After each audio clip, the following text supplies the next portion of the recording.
Clinky said check out National Geographic about Sandy. We are.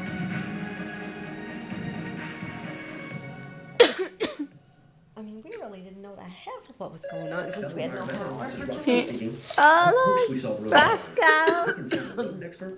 I feel like we had nothing compared to that. They're still traumatic. I know. You know, by the time it hit us, it was pitch black outside. You couldn't see anything. Oh, but you it. heard. That's what made it more I scary. know. I would have felt better if it was during the daylight when you Like, could see. it felt like it sounded like someone was trying to break in the house. All the tappings on the windows of the branches. Well, just that wind rattling the house. Holy moly! But could you imagine the water coming in your house like that? Well, what was that, on the basement level? That was her living room. I thought that was a garage. There was a car. I saw top of the car, and I'm like, when they're gonna wait? Oh, but the lady was trying to close the front door, though. Then what is it? Superstorm Sandy sends millions of New Yorkers back to the dark ages. Communications are breaking down, and the emergency services are stretched to the limit. Got that right. 911 is inundated with almost 20,000 calls an hour.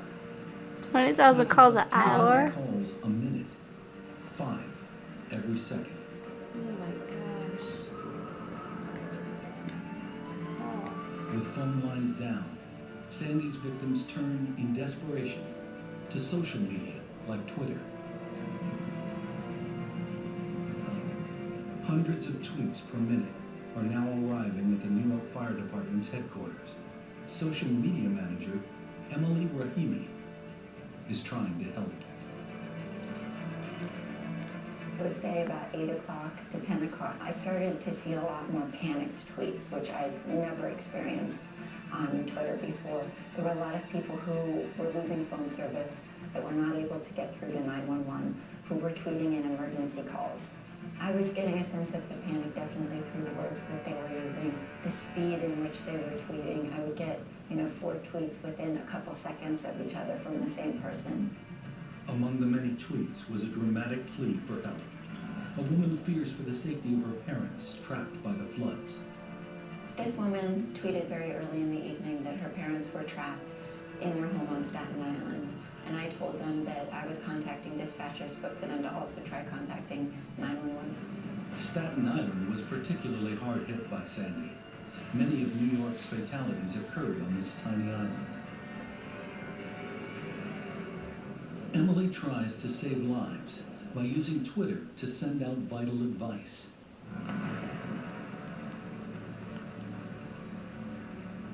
That night, it was mainly just trying to communicate to the people that if their house is starting to fill up with water, that definitely meant that outside it was even worse. It was moving extremely quickly. It was moving as if it was a river. It was carrying a lot of debris.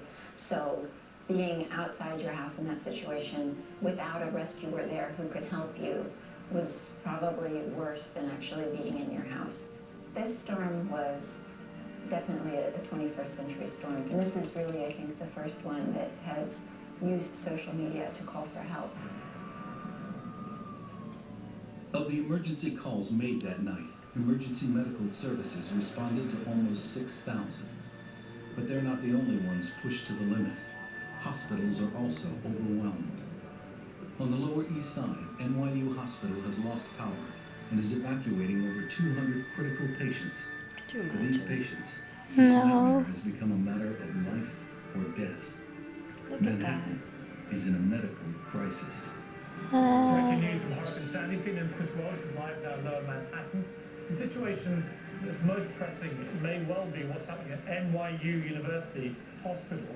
What is going on down there in terms of the patients? That's where they are now moving about 200 patients to various hospitals.